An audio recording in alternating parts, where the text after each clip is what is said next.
The server room is filled with cold light and a constant hum, like a breath that never stops. Inside that cathedral of metal, billions of operations flow every second, and yet, if you approach it with imagination, you find no one. No inner silence, no waiting, no sense of being here. You, instead, are here now. Even if you are doing nothing, even if you are not speaking to anyone, there is an unmistakable background of presence that continues. It is the simplest and at the same time the most vertiginous point of our life. Not only do things happen, but someone lives them. Federico Faggin builds his argument precisely on this abyss. He says that artificial intelligence can become extraordinary at imitating what we call thought, but it will never be able to cross the threshold of consciousness, because it lacks what makes an experience an experience. The machine calculates and correlates, you feel and assign meaning. The difference, in his view, is not a matter of computational power or growing complexity, as if at some point, by accumulating enough data, a spark would ignite. It is a difference of nature. It is like comparing a map and a journey. A map can be perfect, it can contain every road, every altitude, every detail. But it is not the wind on the skin, it is not the fatigue in the legs, it is not the sudden joy when the landscape opens up. In the same way, a system can contain refined descriptions of emotions, it can even generate sentences that seem to be born from the heart, and yet there is no heart beating inside those sentences. Faggin insists on a distinction that seems simple until you look at it closely. Symbol and meaning do not coincide. An algorithm manipulates symbols. It takes inputs, transforms them according to rules, produces outputs. It can do so in such a sophisticated way that it anticipates desires, completes thoughts, even surprises. But all of this remains a dance of representations without anyone living them. Meaning, instead, is not a label attached to data. Meaning is a quality that is experienced. When you look at a sunset, you are not just recognizing a pattern of colors and shapes. You are living a shade of beauty, perhaps a nostalgia, perhaps a sense of vastness that passes through you and changes you, even if only slightly. That quality is not a number. It is not a line of code. It is an inner event. You can measure the wavelength of light, you can trace the neural activities that accompany perception, you can describe the phenomenon with precision. And yet the hardest question remains. Where, in all this, is the being who feels? For Faggin, this is where the analogy between brain and computer breaks down. The brain participates in experience but does not exhaust it. It is an interface, a mediator. Consciousness would not be a byproduct of matter, but what makes matter meaningful for a subject. This point becomes even more incisive when we speak of choice. A machine can choose, in the technical sense of the term. It can select an optimal option according to criteria and objective functions. But Faggin distinguishes selection from intention. Intention is born from a center of experience that feels value. Value not in the economic sense, but in the deepest sense. What matters, what counts, what has weight. A person can make two different decisions in front of the same scenario not because they have a different algorithm, but because they are a different story from the inside. Two human beings can possess similar information and react in opposite ways, because what moves them is not only what they know, but what they are, what they have lived, what they love, what they fear, what they recognize as meaningful. In this perspective, free will does not coincide with the unpredictability of output. It is not a game of randomness or complexity. It is the capacity to generate value and to orient oneself on the basis of that value. A machine can produce different results as parameters vary, but it has no inner source that says, "This is important to me," and without that, to me, there is no subject, there is only a process. Here another powerful image emerges. The machine can say, "I," but the I does not arise from the word, I. The I is the continuity of experience, the invisible thread that unites memories, perceptions, desires, pain and hope into a single point of view. If you hurt yourself, it is not just a signal that reaches the brain. It is suffering, and suffering has a unique, untransferable flavor. If you listen to music that touches you, it is not just a sequence of frequencies. It is a tremor that mixes with who you are. The machine can describe that music in technical terms. It can generate a moving piece by imitating the structures that often move human beings, but it cannot be moved. It cannot wish that a note would last one more second. It cannot feel that small knot in the throat that resists translation without losing something. For Faggin, the limit is not quantitative. It is not a not yet. It is an ontological boundary, a boundary between what processes and what lives. And precisely as artificial intelligence becomes more skillful, more fluid, more convincing, this boundary risks confusing us, because external resemblance can make us forget internal absence. But resemblance is not identity. A portrait can be perfect, and yet it does not breathe. And so the question changes tone. It is no longer, how intelligent can a machine become? But, what are we really calling consciousness? This is where Faggin's thought goes beyond functional description and introduces his most radical hypothesis. Consciousness as a primary reality, not reducible to material mechanisms. It is a step that not everyone accepts, and precisely for this reason it deserves to be examined with attention, without ridiculing it and without turning it into dogma. Because the question, in the end, is simple to formulate and almost impossible to close. How can matter, which we describe with equations and measurements, transform into the intimacy of an experience? Where is the first feeling born? And what if that birth were not a birth at all, but an original datum of existence? To enter the heart of his vision, one must imagine consciousness not as a side effect of the brain, but as a field of experience that uses the brain as an interface.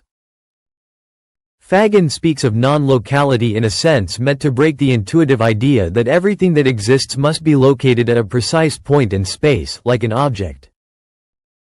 In his hypothesis, the self would not be confined to a region of neurons like a program confined to a memory. The self would be an indivisible unity that expresses itself through an organism. This is the decisive knot, unity. A computer is composed of parts that can be replaced, replicated, separated. A system can be distributed across multiple machines and continue to function. Consciousness, instead, appears as a totality that cannot be broken without losing its nature. You do not perceive the world as a sum of disconnected microperceptions. You perceive it as a coherent whole, with a center. Even when you are confused, even when you are tired, there is a you that passes through that state. That continuity does not resemble a mosaic that self-organizes. It resembles a presence that integrates. The science of the mind, of course, proposes many paths. There are theories that describe consciousness as an emergence of complexity, as the result of informational integration, as the effect of a cognitive stage that makes contents available to many systems of the brain. These are useful models because they explain aspects of behavior, attention, memory, language. But Faggin would say that even if you explained every function perfectly, the essential point would remain outside, the form of experience, the fact that something is like being you, even if only for an instant. The difference between describing a flame and getting burned. You can know all the chemical reactions, but pain is not contained in the formulas. Pain is lived. And the same is true for joy, for shame, for love, for that sense of vertigo that sometimes seizes you when you think about time passing. Artificial intelligence can manipulate representations of all these things. It can even help you understand them, name them, tell them. But, in Faggin's thesis, it cannot inhabit them. This leads to a consequence that sounds almost moral. If consciousness is the source of meaning, then value does not arise from data. It arises from inner life. An algorithm can assign scores, optimize functions, reduce errors, maximize rewards. But the value Faggin speaks of is not a number. It is the reason why a gesture moves you, why a promise weighs, why a word can save or wound. It is the reason why, in certain moments, you choose to do the difficult thing even when no one is watching. The machine can simulate ethical reasoning, it can produce coherent arguments, it can imitate the language of compassion. But it cannot feel compassion as an experience, it cannot tremble before suffering, it cannot desire the good of the other as a real desire. And so its choice remains a procedure. It is not a creative act born from a self. In this perspective, human freedom is not a philosophical luxury. It is the way consciousness manifests itself in the world. By generating new meanings, not merely by combining existing symbols. And here too enters the risk of our time, a subtle risk because it does not present itself as a violent threat, but as a seduction. When a machine speaks well, tells stories, consoles, responds with fluency, the human mind does what it has always done. It attributes a face. It projects a subject. It imagines someone, behind the voice. It is an ancient reflex, the same reflex that sees figures in clouds and intentions in the noises of the dark. But the imitation of a subject is not a subject. A marionette can move with grace, and yet the strings remain strings. The real question, then, is not whether artificial intelligence will be able to deceive us better and better, because on this there is no doubt. The real question is whether we will remember the difference between behavior and experience. Between the sentence, "I feel," and the act of feeling. Paradoxically, this distinction can become an opportunity. If a machine manages to do so many things that we associated with intelligence, then we are forced to look more precisely at what remains exclusive to the human being. Not out of pride, but for clarity. Consciousness, in this view, is not a prize for those who have enough neurons or enough computation. It is the very condition for a meaningful world to exist. Without consciousness there would be events, but no meaning. There would be correlations, but no beauty. There would be words, but no understanding from within. Faggin would go so far as to say that the universe, as we know it, cannot be reduced to an algorithm, because an algorithm describes relations between symbols, while the reality we live is imbued with experience. It is a strong, debatable thesis, and precisely for this reason a living one. It does not ask to be accepted on faith. It asks to be listened to as an invitation not to confuse the map with the journey. In the end, the boundary line does not run between human and machine based on what they can do.